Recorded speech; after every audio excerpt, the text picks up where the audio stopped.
경기도 한 지하철 역사에 19세 된 소년이 쓰러져 있었어요. 병원으로 옮겼으나 숨졌는데 부검을 해보니까 펜타닐 검출이 되었습니다. 이제 펜타닐을 너무 많이 투약해서 급성 중독으로 숨진 것이죠. 지난해 9월 자신의 집 거실에서 엎드려 사망한 19세 청소년도 부검을 해보니까 합성 대마와 엑스터시가 치사 농도로 검출되었어요. 여기 표를 하나 보시면 부검사체 마약류 검출 건수인데요, 2020년에 43명에서 검출됐고 이제 2022년 작년에는 69명에게서 검출되었습니다. 이 부검사체에서 마약류가 검출되는 건 마약이 확산되고 있는가 하는 것을 보여주는 굉장히 중요한 표지라고 해요. 그래서 이제 마약이 굉장히 좀 늘고 있다. 근데 문제는 우리 청소년 다음 세대들에게까지 이게 마약이 퍼져나가는 거예요. 얼마 전에도 그런 일이 있었잖아요. 이렇게 학원가에서 음료에다가 막 마약 타가지고 애들한테 무차별로, 이 돈이 되니까 이게 마약 조직이 아마 그런 일을 한 게 아닐까, 그런 생각이 들고요. 예전에는 청소년들이 술, 담배 때문에 걱정을 했는데 이제는 마약 걱정을 해야 되는, 정말 선을 넘어가는 그런 상황이 되고 있습니다. 신문 기사를 봤는데 9살 딸이 스마트폰을 보고 있어서 엄마가 보니까 이 성인 웹툰을 보고 있더라는 거예요. 이제 음란물이죠. 그래서 엄마가 너무 깜짝 놀라서 야 딸아 너 이거 어떻게 봤어? 하니까 이제 이렇게 해서 보게 됐는데 너무 재밌다. 아이가 이제 초등학교 학생인데 스마트폰으로 이제 음란물을 접하게 되고 중독에 빠진 거죠. 그래서 중고등학생이 될 때는 동성 음란물까지 이렇게 보게 되면서 자기도 이제 동성의 성향을 막 느끼게 되어서 혼란스럽다, 이런 뉴스 기사가 신문에 나와 있었습니다. 우리나라는 OECD 국가 중 독보적인 자살률 1위의 국가예요. 표를 보시면 제일 오른쪽에 있는 파란색 막대기가 우리나라입니다. 가장 작은 나라가 4.4인데 우리나라는 23, 이렇게 돼서 5배가 넘는 자살자들이 우리나라에 있고요. 이 사망 원인 1위가 특히 학생들에게는 자살이에요. 청소년 우울증이 2017년 2만 9천 명으로 집계가 됐는데 2020년에는 4만 8천 명으로 60%가 증가했어요. 그러니까 청소년 자살자가 지금 굉장히 급증하고 있고, 이 자살의 성공이란 말을 쓰긴 좀 그런데 이제 자살한 아이들이 있고 실패한 아이들이 있는데 이 아이들은 또 잠재적인 자살 위험군이 돼서 이제 어른이 됐을 때 그만큼 또 자살자가 늘게 되는 심각한 상황 가운데 있습니다. 도대체 우리 다음 세대가 왜 이렇게 어려울까요? 우리 아이들이 마음껏 행복하게 살았으면 좋겠는 게 우리의 바람이고 국가의 바람이고 또 모든 사람들의 바람인데 왜 이렇게 쉽지 않나? 성경은 그 뒤에 영적인 이유가 있다, 이렇게 이야기를 하고 있어요. 첫 번째로 보면 마귀는 자녀들을 노립니다. 악한 영적인 세력이 우리 자녀들을 노려요. 마귀가 자녀를 노리는 이유는 마귀가 다음 세대를 공격하는 것이 얼마나 효과적인지를 누구보다 잘 알고 있기 때문이에요. 마태복음 15장 22절 말씀 같이 한번 읽어보겠습니다. 시작. 가난한 여자 하나가 그 지경에서 나와서 소리질러 이르되 주 다윗의 자손이여 나를 불쌍히 여기소서, 내 딸이 흉악하게 귀신 들렸나이다 하되. 네, 가난한 여자는 이방 여인이에요. 이 이방 여인이 유대인들이 자기를 얼마나 벌레 보듯이 하는지 잘 알고 있어요. 그런데 유대인들이 몰려있는 곳에 여자의 몸으로 찾아와서 막 소리를 지른 거예요. 체면도 상관없고 위험해져도 상관없다는 거예요. 왜요? 자기 딸이 심각하게 귀신 들려서. 여기서 소리 질렀다는 단어는 헬라어로 크라조 이렇게 있습니다. 약간 가래 끓는 그런 목소리가 있는데 이 목이 찢어지도록 비명을 지르는 거예요. 왜 이렇게 절박합니까? 이 여인이 자식 문제가 생겼기 때문이에요. 자기 딸이 귀신 들려서 너무 큰 문제를 겪고 있으니까 부모가 비명을 지르는 것이죠. 이게 마귀가 우리 자녀들을 건드리는 이유예요. 이 자녀들은요, 일단 우리보다 약합니다. 위험에 대해서 경계심이 약하고 마음이 여리기 때문에 자녀를 때릴 때 타격감이 훨씬 좋아요. 그런데 그 타격감이 좋을 뿐만 아니라 살상력이 광범위해요. 그런 무기가 좋은 무기잖아요. 이렇게 다음 세대 자녀들을 때리면 부모의 마음이 같이 무너지는 거예요. 부모가 같이 고통을 겪게 됩니다. 그러니까 자녀들을 집중 포화를 가하는 거죠. 그러면 마귀가 이렇게 우리 자녀를 공격해서 도대체 뭘 얻어내려고 하느냐, 목적이 있으니까 때릴 거 아니에요. 마귀가 원하는 것은 작은 2번입니다. 다음 세대의 파멸입니다. 파멸이에요. 그냥 때려서 기분 좋고 이 정도가 아니라 멸망을 원해요. 마가복음 9장 22절 말씀 같이 읽어보겠습니다. 시작. 귀신이 그를 죽이려고 불과 물에 자주 던졌나이다. 그러나 무엇을 하실 수 있거든 우리를 불쌍히 여기소서 도와주옵소서. 네, 여기 보면 위에도 귀신이 자녀를 공격했다, 여기도 귀신이 자녀를 공격했다 이렇게 나와요. 그런데 이 영적인 세력이 우리의 자녀를 공격하는데 목적이 뭡니까? 죽이려고 물과 불에 자주 던졌다.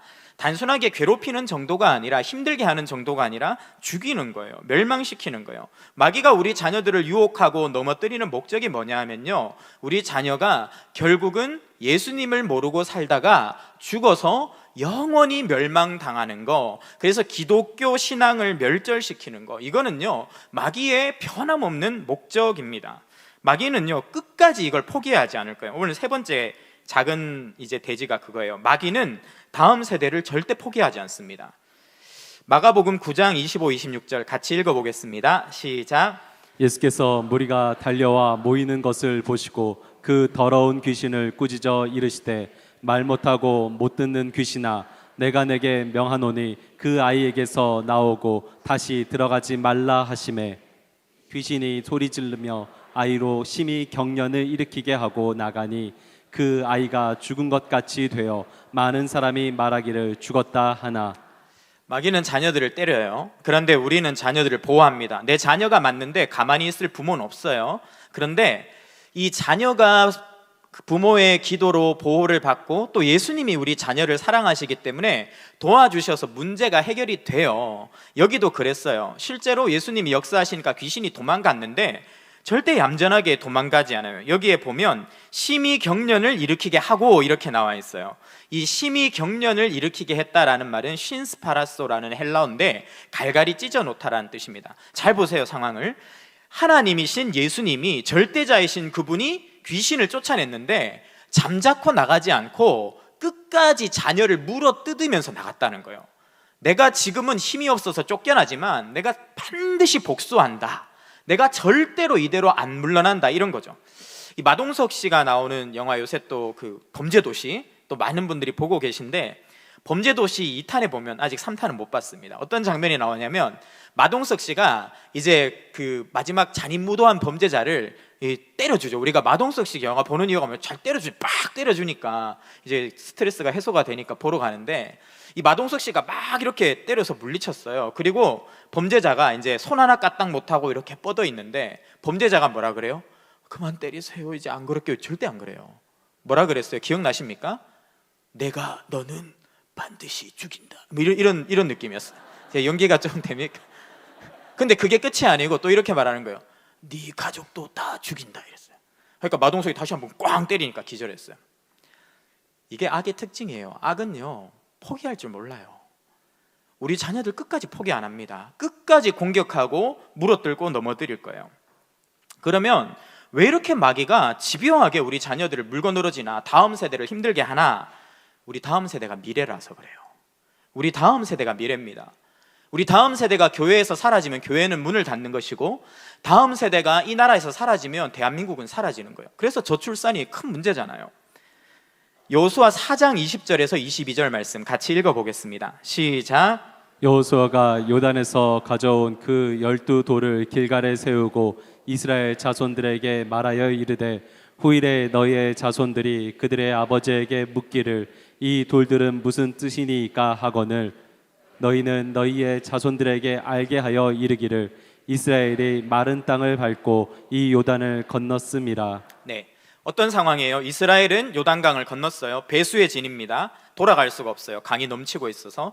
앞에는 엄청난 적의 대부대가 수성전을 하고 있어요. 치고 나올 수도 있죠. 앞뒤가 막혀 있고 전쟁이 터지면 죽는 상황인데, 그러면 하나님이 어떻게 해야 돼요? 야, 전략을 좀 짜보자. 어떻게 해야 필승할 수 있겠니? 무기를 점검해라, 이래야 되는데 그런 말씀은 1절 없고 갑자기 돌을 가지고 와서 자녀들에게 신앙 교육을 어떻게 할지 계획을 세우라는 거예요. 목숨이 오락가락하는 전쟁터에서 왜 하나님은 신앙 교육에 대해서 갑자기 뜬금없이 이야기하십니까? 전쟁은 이길 수 있어요. 단장 급한 일들은 해결할 수 있습니다. 그런데 우리 부모 세대가, 기성세대가 그런 눈앞에 있는 중요한 일들, 급한 일들을 해결하려고 자녀를 놓치면, 자녀의 신앙을 놓치면 미래는 사라지는 거예요.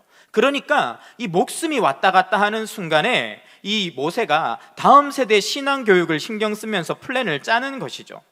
우리 교회가 다음 세대를 향해서 하고 있는 일이 이런 일입니다. 우리 교회는요, 다음 세대를 훈련시키고 예수의 사람으로 세우기 위해 많은 투자를 해왔어요.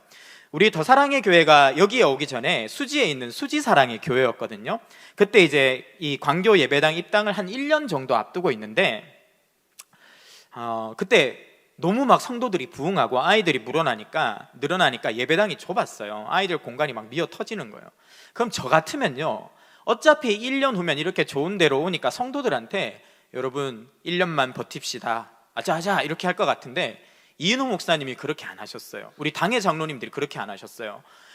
단 1년이라도 2년이라도 아이들이 마음껏 예배 드릴 수 있도록 하자 해서, 그때 기억하시는 분 있으세요? 동네에 망한 대형 슈퍼마켓이 하나 있었어요.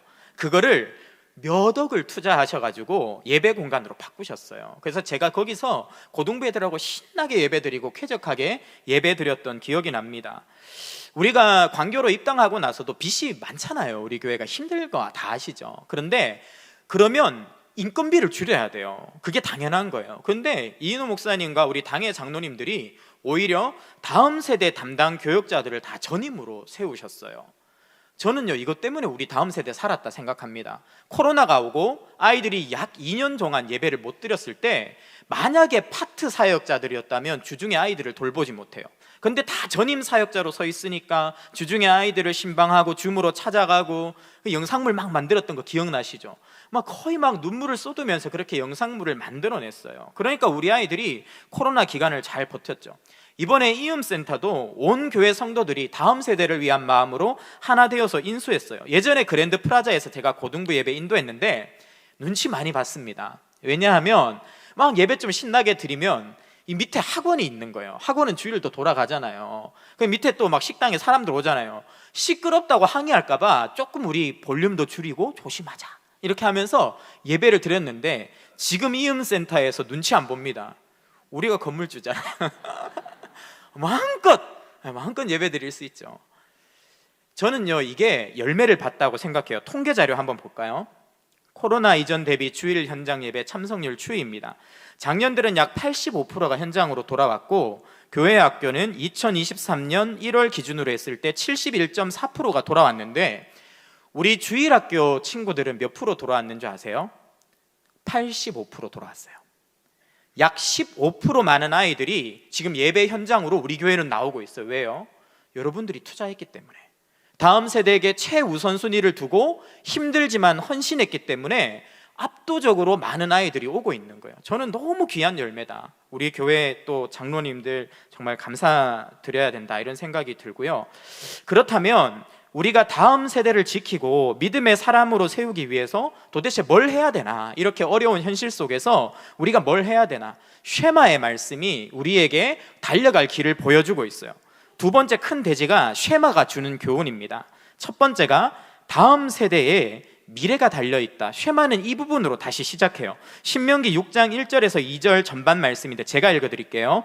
이는 곧 너희의 하나님 여호와께서 너희에게 가르치라고 명하신 명령과 규례와 법도라. 너희가 건너가서 차지할 땅에 행할 것이니 곧 너와 내 아들과 내 손자들이 평생에 내 하나님 여호와를 경외하며 내가 너희에게 행한 그 모든 규례와 명령을 지키게 하기 위한 것이며, 이 6장의 본문도 역시 신명기 말씀의 텍스트는요, 전쟁을 앞두고 있는 이스라엘 백성이에요. 그런데 뭐라고 합니까? 이스라엘 아들과 손자들이 여호와를 경외하게 하도록 말씀을 가르쳐야 된다라고, 군사작전은 짜지 않고 계속 신앙교육, 다음 세대를 신앙에 세우는 일에만 이렇게 집중을 하고 있는 장면입니다. 즉, 전쟁에서 이기는 것보다 더 중요한 일은 승리를 지켜가는 거다. 성공하는 것보다 더 어려운 게 수성이거든요. 내가 어떤 자리까지 올라가는 것도 어렵지만 그 자리에서 건강하고 본이 되는 모습으로 계속 자리를 지키는 게 훨씬 어려워요. 이스라엘도 가나안 땅을 정복하는 건 힘들어요. 그런데 거기서 계속해서 그 승리를 이어가는 후손들을 키워내는 게 진짜 어렵거든요. 그래서 하나님이 이 일을 하라고 누구를 세우셨냐? 부모를 세우셨다. 너희 부모들을 이 다음 세대를 통해서 끊임없이 하나님의 영광이 계속되도록 하는 방법으로 너희를 불렀다. 이렇게 이야기합니다. 2번입니다. 하나님께서는 다음 세대를 부모에게 맡기신다. 신명기 6장 6절인데 제가 읽어드릴게요.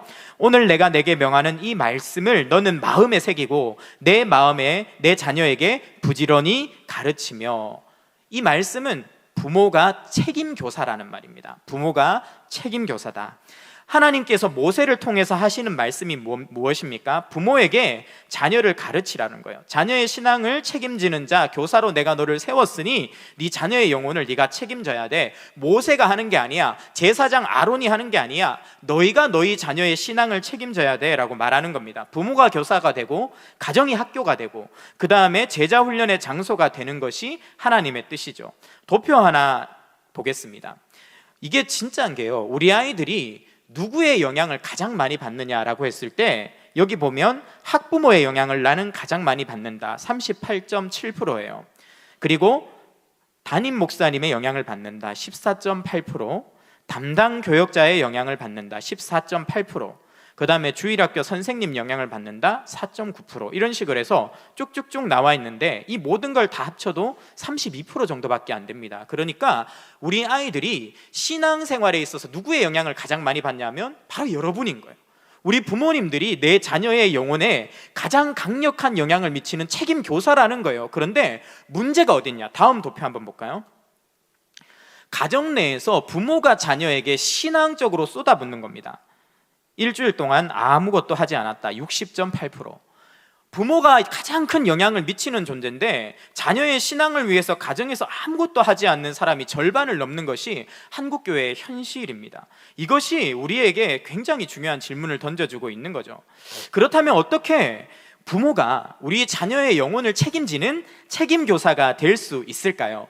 아까 쉐마의 말씀에서 뭐라고 이야기했냐면 말씀을 부모의 마음에 새겨야 된대요. 하나님의 말씀이 부모의 마음에 새겨져 있어야 우리가 교사가 될 수 있다고 하는 겁니다. 이 마음이라는 게 뭐냐 하면요, 우리 인격의 중심 장소예요. 이 새긴다는 말은 영어로 보면 하트 위에 그 말씀이 둥둥 떠 있다 이런 뜻이거든요. 그러니까 우리의 심장, 우리의 마음 안에 항상 하나님의 말씀이 거하는 상태가 부모가 책임교사로서 역할을 수행할 수 있는 상태다라고 이야기를 하는 겁니다. 이 부모는, 그리고 모든 사람은 소중한 것을 마음에 품어요. 그렇죠? 우리의 마음에 있는 건 소중한 거예요. 그거를 생각해요. 생각은 뭐냐면 설계하는 겁니다. 그러면 설계하는 대로 말하고 설계하는 대로 행동하게 돼 있어요. 그래서 마음에 하나님을 품으라 하는 건데요, 제 마음에 뭐가 있는 것 같으세요? 제 마음에 희한해요. 대학이 있어요. 저도 한국 사람이에요. 그래가지고 제가 대한학교 교장이거든요. 그런데도 우리 아이들을 생각하면요, 내가 어떻게 해야 이 아이들을 좋은 대학을 보내지? 이 질문이 항상 제 마음 한 곳에 임재하고 있어요. 그러면 그 생각을 한 대로 자녀 교육의 플랜을 짜게 돼 있다니까요. 또 제 마음에 뭐가 있게요? 돈이 있어요. 죄송하지만 솔직하게 저는 자본주의에서 45년을 살았어요. 돈이 있어야 되는 세상에서 살아왔거든요. 그러니까 안 그러고 싶은데 제 안에 항상 머니가 임재하고 있어요. 그러다 보니까 내 자녀를 생각할 때도 어떻게 하면 얘가 안정적이고 더 높은 연봉을 가지고 살 수 있는 길로 가게 할 수 있을까 하는 플랜, 생각을 돌리고 계획을 하게 되고 은근히 자녀들을 거기로 인도하고 싶어 하는 거예요. 그래서 하나님이 뭐라고 하냐면 내 인생에, 내 자녀의 설계도가 되는 마음에 딴 거 품지 말고, 돈 품지 말고, 대학 품지 말고 나의 말씀을 품어야 돼. 그래야 부모가 책임 교사가 될 수 있어. 이 이야기를 하고 있는 것이죠. 그렇다면 우리가 우리 자녀에게 교육을 선택할 때도 어떻게 해야 되냐? 하나님이 마음에 계시고 하나님의 말씀이 마음에 있으면 우리가 자녀 교육을 선택할 때도 어떤 교육을 선택해야 되냐 하면요, 내 자녀를 예수의 제자로 만들 수 있는 교육을 선택해야 돼요. 그래서 필요한 게 기독교 학교예요. 기독교 학교. 이인호 목사님께서요, 저한테 이음학교 교장을 맡기셨어요. 제가 이제 우리 교회에서 다음 세대 사역을 좀 오래 했습니다. 8년 이렇게 하고 또 청소년 사역을 하다 보니까 맡기셨고, 또 이노 목사님께서 이제 저에게 이 대안학교를 맡길 때 이제 굉장히 좋은 하나님의 학교로 세우라고 이렇게 이야기를 하셨거든요. 그런데 이 학교에는 두 종류가 있어요. 하나가 뭐냐 하면 기독교 학교고, 하나는 미션 스쿨이에요. 이게 달라요. 비슷해 보이는데, 미션 스쿨은 불신자들에게 선교의 목적을 가지고 교회 역사 초기에 세우는 학교들입니다. 그래서 한국 교회 역사를 보면 많은 인류 명문대들이, 그리고 수많은 좋은 학교들이 선교사님들이 복음을 전하는 통로로 세워서 교육과 함께 복음을 전해서 복음화시켰어요. 그런데 교회 역사가 100년, 수백 년 이렇게 쌓이면 이 미션 스쿨보다 더 필요해지는 게 기독교 학교예요. 기독교 학교가 뭐냐면 믿는 사람이 많이 생겨나죠. 지금 여기도 많이 계시죠. 그러면서 믿는 자녀들이 많이 태어나는데, 그 아이들을 예수의 사람으로, 사랑의 사람으로 세우기 위해서 세우는 학교가 필요해지는 거예요. 그런데 미국은요, 따로 기독교 학교가 이렇게 대안학교가 만들지 않아도 돼요. 너무 많아요. 보내면 됩니다. 그런데 한국에서는 그게 안 되기 때문에 기독교 학교가 필요하고, 그래서 기독교 대안학교 운동을 하는 거거든요. 근데 저는 이 필요성을 너무 절절하게 느껴요. 저희 집에 애가 셋이에요. 첫째, 둘째 남자, 셋째 딸. 근데 첫째, 둘째 남자애들이 처음에는 대안학교를요, 초등학교 저학년까지 다녔어요. 아내가 섬기는 교회에 대안학교가 있었거든요. 근데 아내가 사임하고 이제 대안학교가 없는 교회로 가면서, 대안학교가 없으니까 이제 일반 학교를 보냈는데, 제가 아이를 대안학교 보낼 때는요, 별 걱정 안 했어요. 항상 학교에서 말씀 듣고 기도하고 또 아이들하고 친밀하게 공부하고, 그러니까 신경 쓸 게 없었는데, 일반 학교 딱 가니까 아이가 갑자기 돌변하기 시작하는 거예요. 그러면서 스마트폰을 사내라고 농성을 시작하기 시작했습니다. 4학년이 됐는데 애가 눈물을 철철 흘리면서, 우리 반에 폴더폰 쓰는 애 나랑 딱 한 명 더 있다, 나머지는 다 스마트폰 쓰고 카톡으로 애들 연락하는데 내가 무슨 죄를 지어서 전도사와 목사의 아이로 태어나가지고 스마트폰도 못 쓰고, 진짜 그렇게 말했어요. 이렇게 고통스럽게 학교 생활을 해야 되면서 막 눈물을 펑펑 흘리면서 뒤집어지는 거예요. 그래가지고 이제 막 약간 정신 이상이 오는 것 같아요. 제가 보니까 약간 애가 정신적으로 맛이 가는 것 같아요. 그래가지고 제가 알았다, 충분히 참았다. 그래서 스마트폰을 사줬습니다. 지금도 컨트롤 엄청 시키고 있어요. 쉽지 않아요. 그런데도요, 마귀가요 스마트폰 가지고 엄청 공격해요. 우리 애들이 문자 들어오면 제 폰에 똑같이 문자가 뜨거든요. 예. 제가 악랄해서 그런 게 아니고, 원래 키즈폰이 그래요. 키즈폰으로 문자 들어오면 부모 폰에도 볼 수 있게 돼 있어요. 뭐 저렇게 악한 부모, 그게 아니고 그렇게 돼 있다니까요. 근데 거기에 보니까 막 친구들이 막 야한 영상을 막 보내는 거예요. 막을 수가 없어요. 막을 수가 없어요. 우리 아이들이 이제 축구를 하는데, 제가 얘 집에 축구하면 전화 안 받잖아요. 전화기. 그래서 데리러 갔는데 애들끼리 막 축구를 하길래 제가 한 5분을 지켜봤어요. 하도 귀여워가지고. 그런데 깜짝 놀랐어요. 애들이 욕을 방언처럼 하는 거예요. 초등학교 5학년이 슈팅할 때마다 하여튼 그 영어로 F로 시작하는 막 욕을 하면서 계속 슈팅을 때려요. 그래서 제가 처음에는 펑인 줄 알았어요. 펑. 근데 펑이 아니더라고요. 다른, 그러면서 갑자기 동물들을 소환하는데 개도 소환하고 소도 소환하고 막 축구하는데 온갖 동물의 힘을 빌어서 막 축구를 하는 거예요. 근데 우리 애만 욕을 안 하더라고요. 5분 동안 지키면 한마디도 욕을 안 하고 그냥 축구만 하더라고요. 근데 얼마나 버틸까요? 네, 얼마나 버틸 수 있을까요? 우리 애들이 하여튼 대안학교 다닐 때는요, 책 읽고 집에 오면 찬양 부른 애들이 일반 학교 다니다 보니까 일반 학교가 악하다 이런 게 아니에요. 그런데 문화적으로 영향을 받는 거예요. 가요를 부르죠. 막 끝도 없이 처음 들어보는 가요를 부르고, 책은 이제 간데 없고 맨날 스마트폰만 쥐고 살고 막 답답합니다. 그러면 그런 생각할 수 있어요. 그래도 목사님, 기독교 학교는요 온실 속의 화초예요. 우리 아이들이 세상 속에서, 이 거친 세상 속에서 믿음을 지키고 살아가야 되는데 이 대안학교에서 이렇게 이렇게 키우면 애들이 버티겠어요? 이런 이야기를 하세요. 그런데요, 그런 거예요. 이 거친 밭에다가 씨를 막 뿌릴 수 있어요. 근데 씨의 생존율이 떨어져요. 그렇죠? 그런데 하우스에서 모종을 심는 거예요. 그래가지고 하나하나 요만하게 모종으로 키워서 거친 밭에 딱 심으면 어떻게 돼요? 훨씬 잘 자라요. 밭에서 이겨낸다니까요. 우리 교감 선생님이 그러더라고요. 기독교 대안학교는 온실 속의 화초가 아니라 어렸을 때부터 아이들을 기독교 세계관으로 무장시켜서 신앙의 모종으로 만들어서 세상에 심는 곳입니다. 그렇지 않으면 우리 아이들이 세상 속에서 야성이 있는 아이들로 자라는 게 아니라고. 그냥 세상처럼 똑같아진다고. 저도 진짜 딱 느껴요. 우리 애들 보내보니까 이렇게 거친 학교로 딱 믿음을 가지고 보내고 기도도 하고 보냈는데 애들이 막 이 야성미 넘치는 크리스찬으로 믿음의 근육이 막 불끈불끈해서 사는 게 아니라 똑같아지던데요. 근데 우리 아이들에게 기독교 학교가 대안으로 주어져 있어요. 정말 이건 축복이에요. 제가 유아학교 한 부모님의 간증을 읽어드릴게요. 저는 이음초에 1학년 아들 유치원에 7살을 보내고 있는 엄마입니다. 이음학교에 아이들을 보내며 날마다 감사하며 지내고 있습니다. 이음학교가 저희 가정에 미친 영향은 너무나도 놀랐습니다. 우리 집 둘째 아들은 6세까지만 해도 한 번 화가 나면 감정을 주체하지 못하고 거칠고 폭력적으로 분노를 표출하곤 했습니다. 한 번 화가 나면 집안 분위기는 살얼음판 같았습니다. 몸이 점점 자라며 힘도 세지니 제가 제압하는 것도 지쳐서 아이를 붙들고 엉엉 울어버린 적도 많습니다.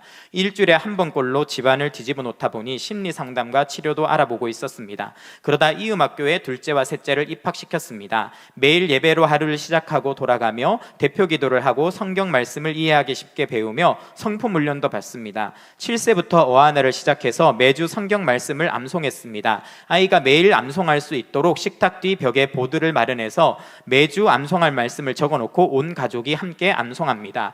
이러한 유치한 생활을 이어가며 일주일이 멀다 하고 집안을 뒤집어 놓던 아이가 서서히 안정되어 갔습니다. 화를 내는 빈도가 2주에 한 번, 한 달에 한 번, 두세 달에 한 번 정도로 줄어들었습니다. 너무나 감사합니다. 이렇게 매년 말씀이 아이의 마음속에 심겨지고 학교에서의 훈련으로 무장되어지면 10년 후, 20년 후에 얼마나 멋진 사람으로 변화되어 있을지 너무나도 기대가 됩니다. 이음학교는 아이들뿐만 아니라 가족 전체에게도 큰 영향이 있는 학교입니다. 전에는 마음만 있었지 어떻게 시작해야 될지, 어떤 방식으로 해야 될지 몰라서 차일피일 미루던 가정 예배를 부모 교육을 통해 배우게 되었고 매주 온 가족이 모여 예배를 드리고 있습니다. 이제는 아이들이 더 잘 기억하고 예배 드리자고 이야기를 해줍니다. 아이들이 학교와 유치원을 너무 사랑하고 그곳에서 보내는 시간을 즐거워해서 아이를 데리러 가면 엄마 왜 이렇게 일찍 왔어? 라고 말하면 정말 감사한 마음이 듭니다. 이음학교는 우리 아이들 인생의 여정에서 하나님이 허락해 주신 축복입니다.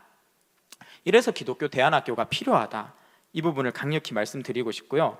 그렇다면 모든 아이들을 다 기독 대안학교에 보낼 수 있는 건 아니니까 실제로 이제 자리가 없어요. 한 자리, 두 자리 이렇게 남아 있습니다. 다음 주에 편입인데 혹시나 우리 자녀 보내기 원하신다 서두르셔야 됩니다. 그러면 우리 아이는 일반 학교를 다니는데 어떻게 해야 되냐? 가정 안에서 하셔야 돼요.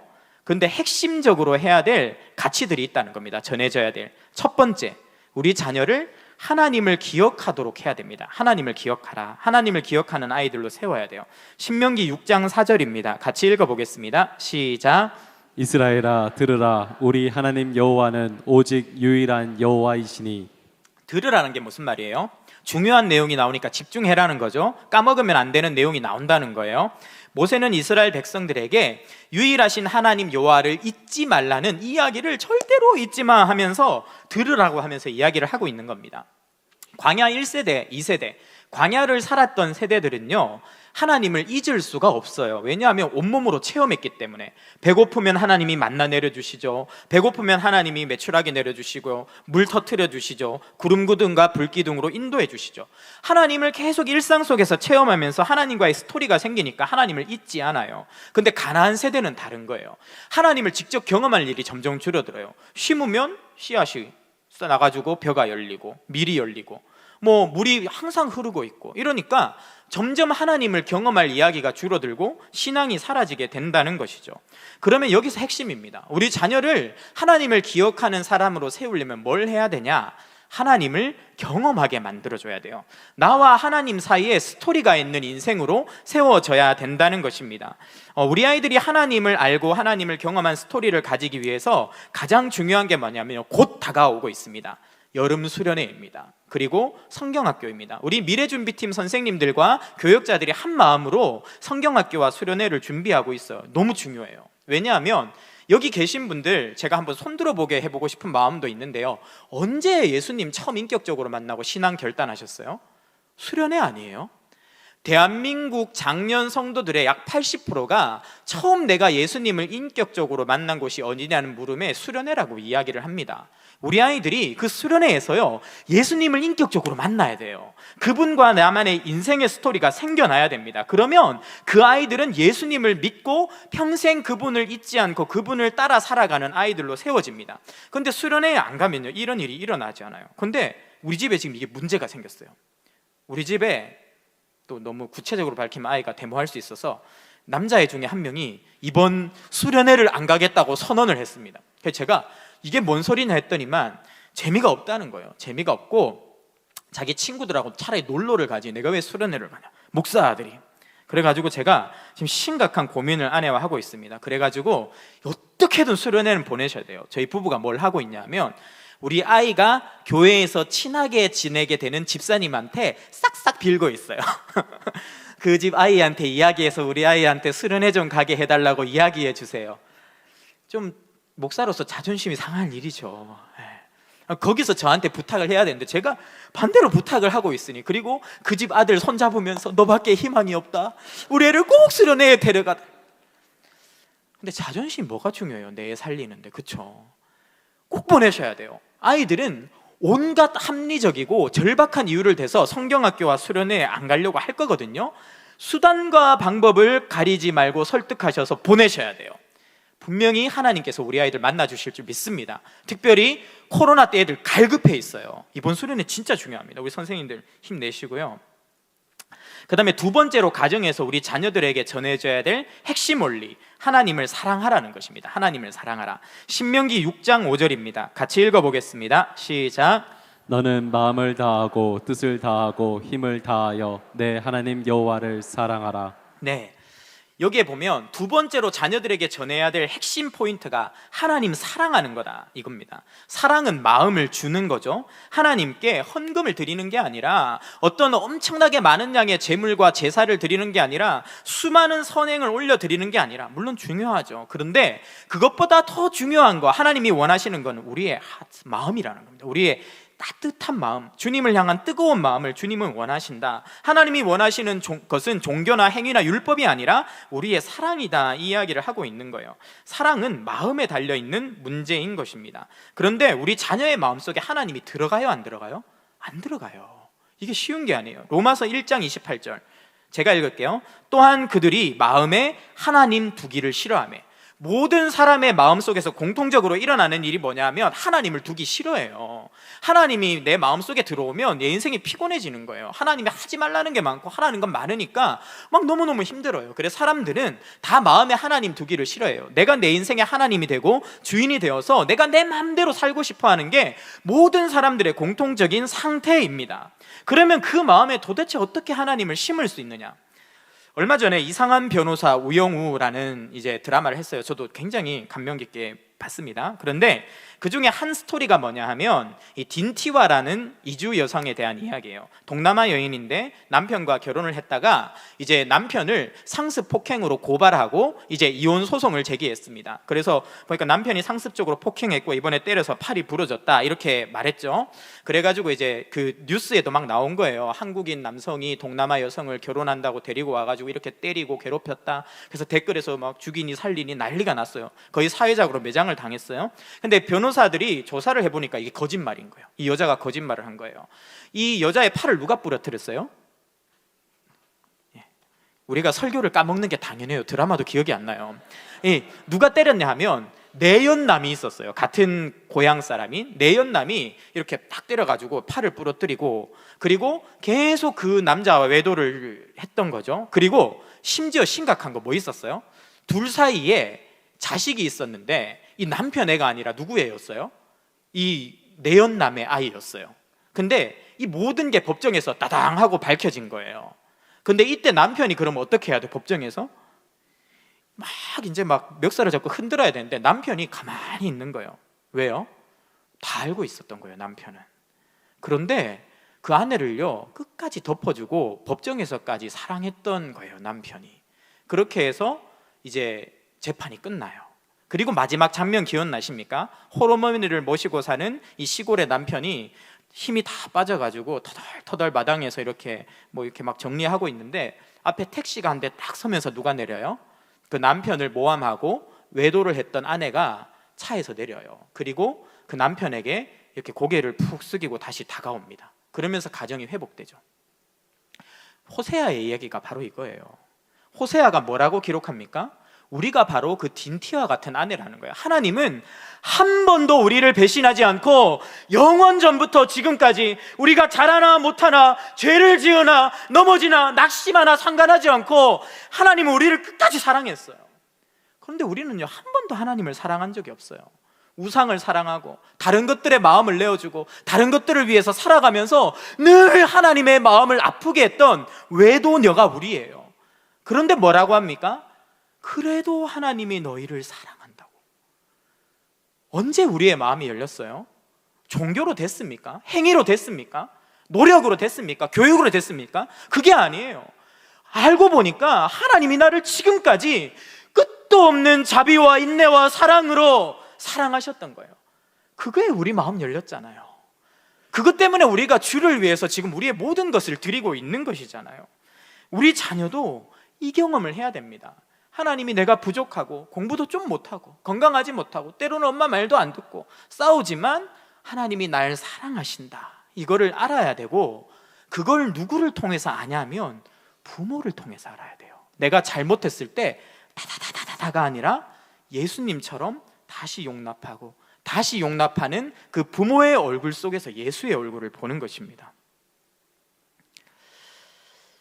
그러면 그렇게 아이들의 마음에 사랑이 심어지면, 예수님이 들어가면 그 사랑의 능력이 뭔지 알아요? 사람은요 사랑하는 걸 닮아요. 제가 고등학교 때 옷을 어떻게 입고 다녔는지 아세요? 머리 끝부터 발끝까지 하얀색이었어요. 저는 머리에는 하얀색 전 2권 쓰고 다녔거든요. 고등학교 때 빡빡머리 내놓기 싫어서 2권 쓰고, 그 다음에 위에는 하얀색 쫄티를 입었어요. 그리고 바지는요 이따만한 힙합 바지, 신발 다 덮는 통 힙합 바지 입고 이렇게 걸어 다녔어요. 왜냐하면 제가 좋아하는 연예인들이 그렇게 입고 다녔거든요. 우리 애들이 왜 옷을 그렇게 입고 다녀요? 왜 이렇게 거의 헐벗다시피 입고 다닐까요?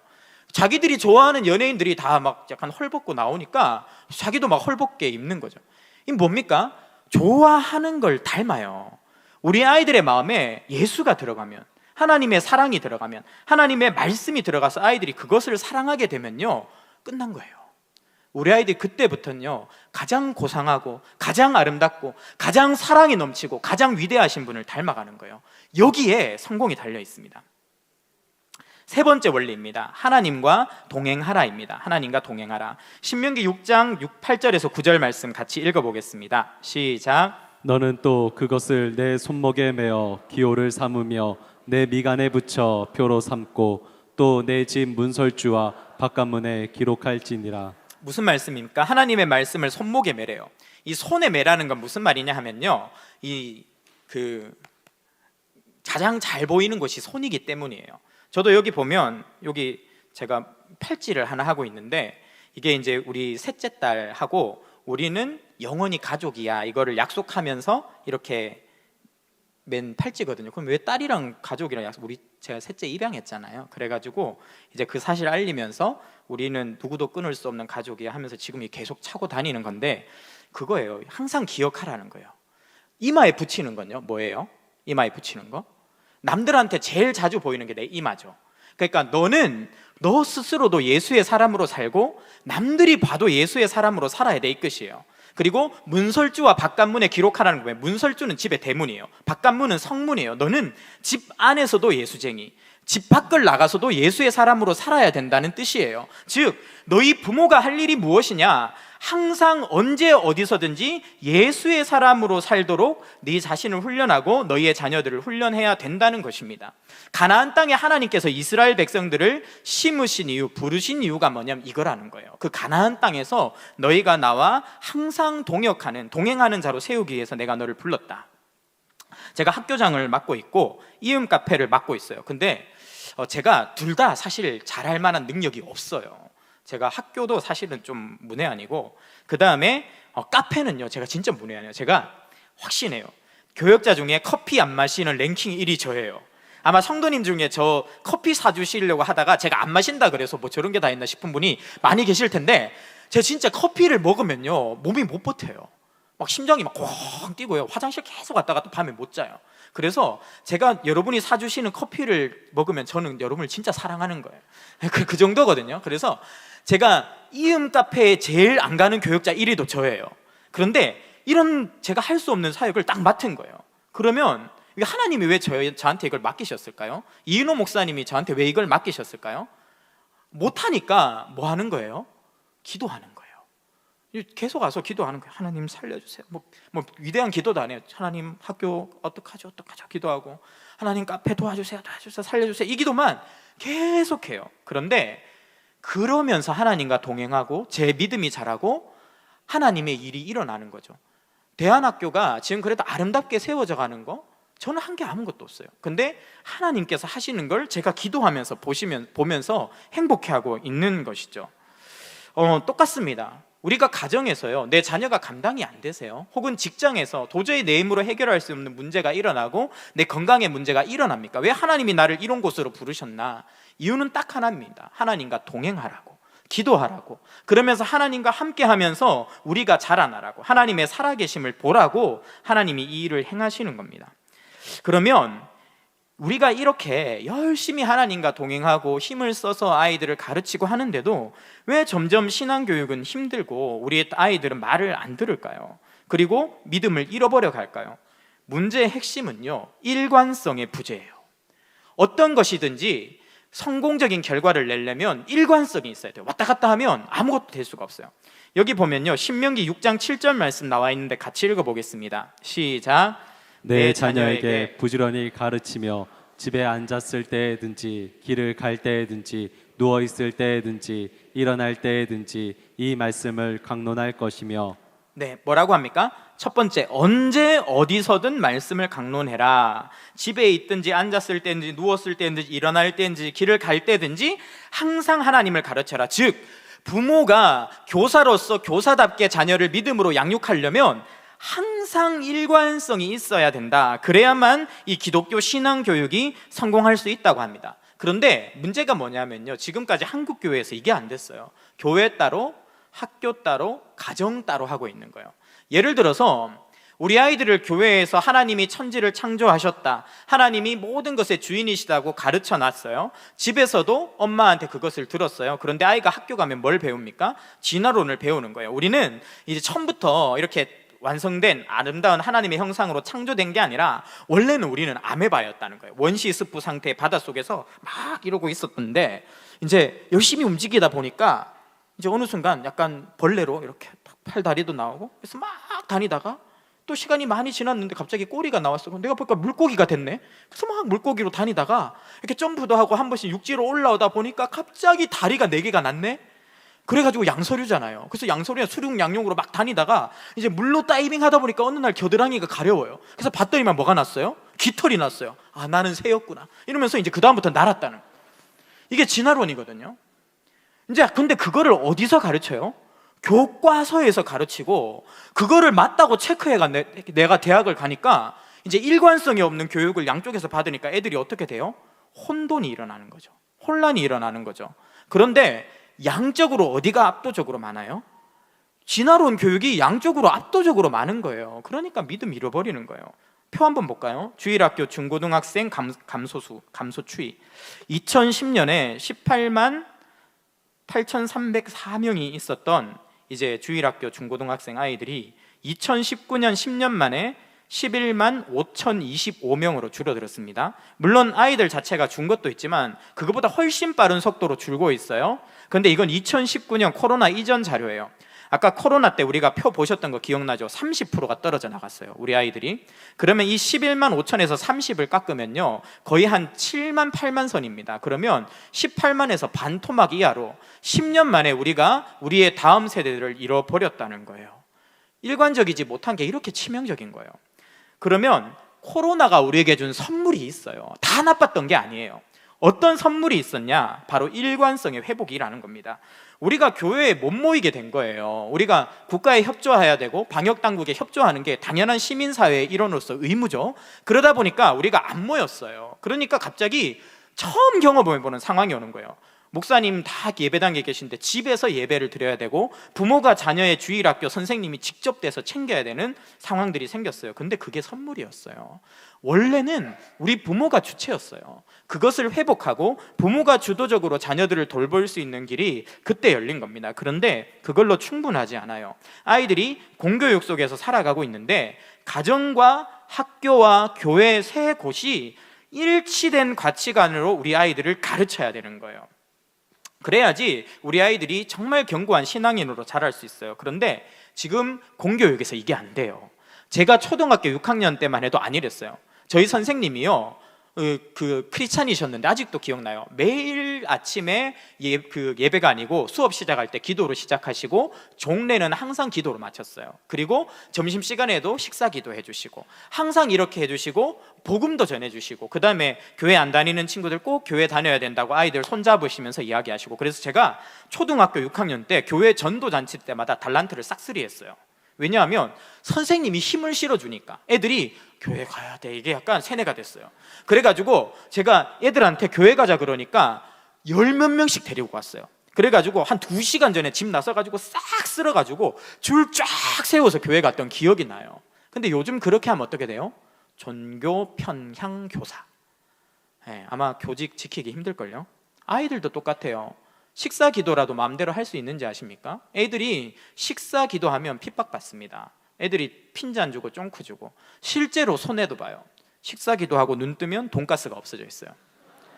진짜예요. 우리 아이들이 저한테 간증한 거예요.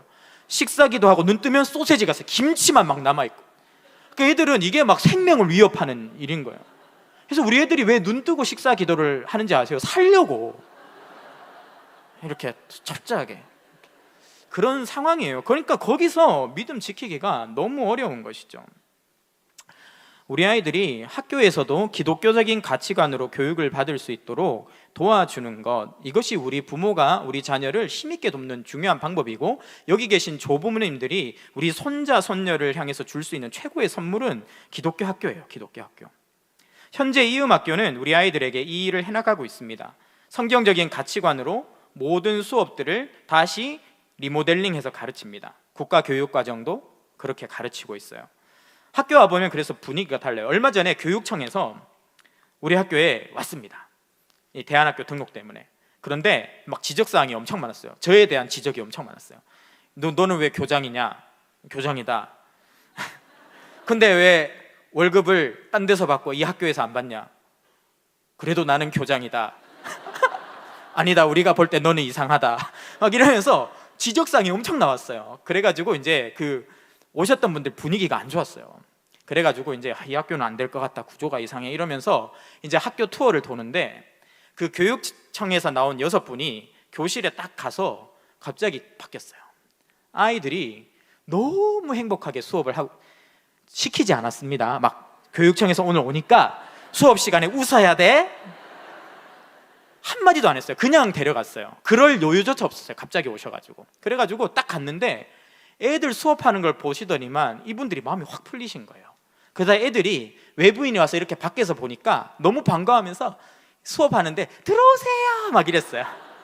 이분들이 수많은 학교를 다니면서 조사를 했는데 이렇게 애들이 행복해하고 우리를 반겨주는 학교는 처음이라면서 막 나중에는 한박 웃음을 지으면서 이런 학교가 꼭 등록돼야 된다고 이렇게 하면서 가셨어요.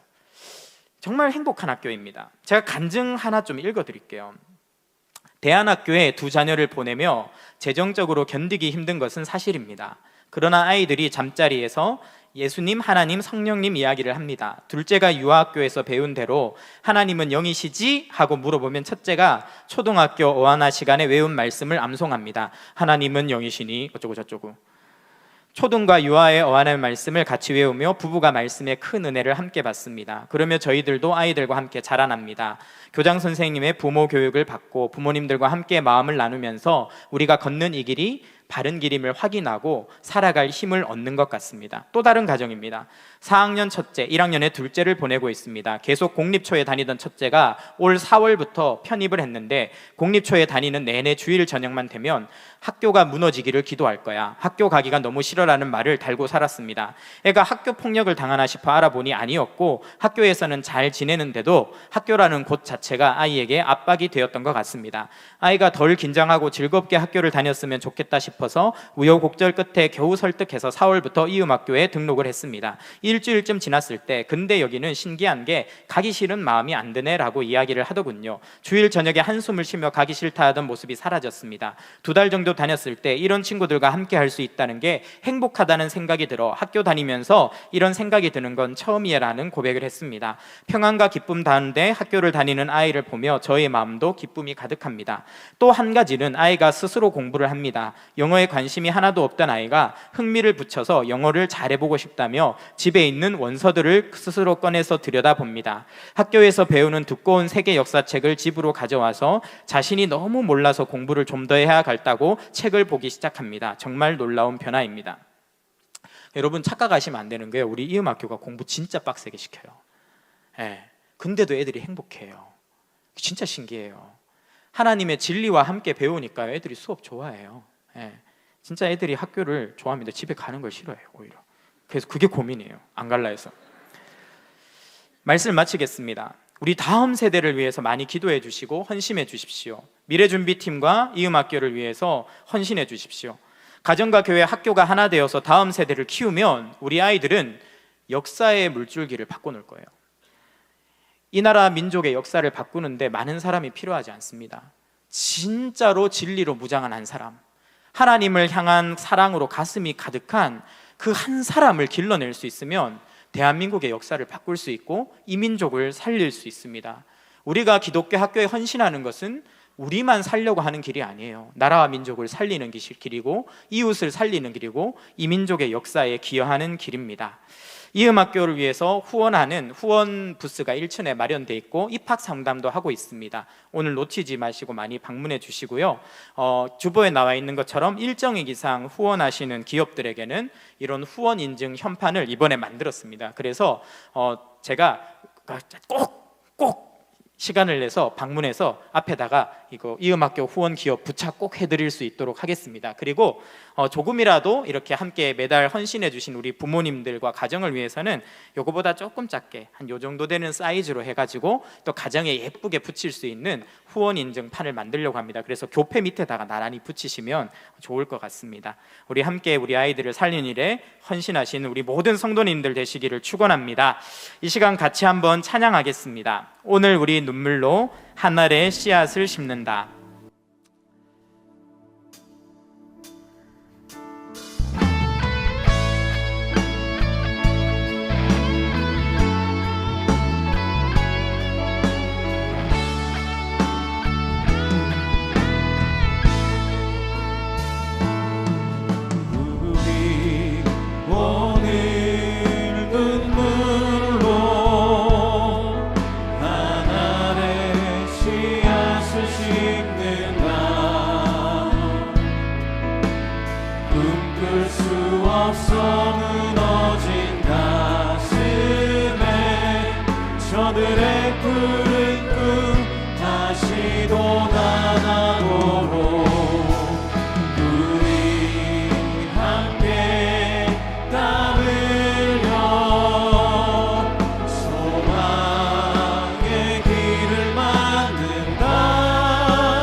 시간 세 가지 기도 제목 함께 읽으며 올려드리겠습니다.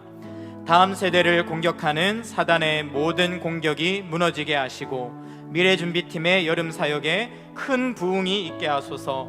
각 가정의 부모가 성령과 진리로 충만하게 하사 자녀들의 영혼의 책임교사로 사명을 감당하게 하소서.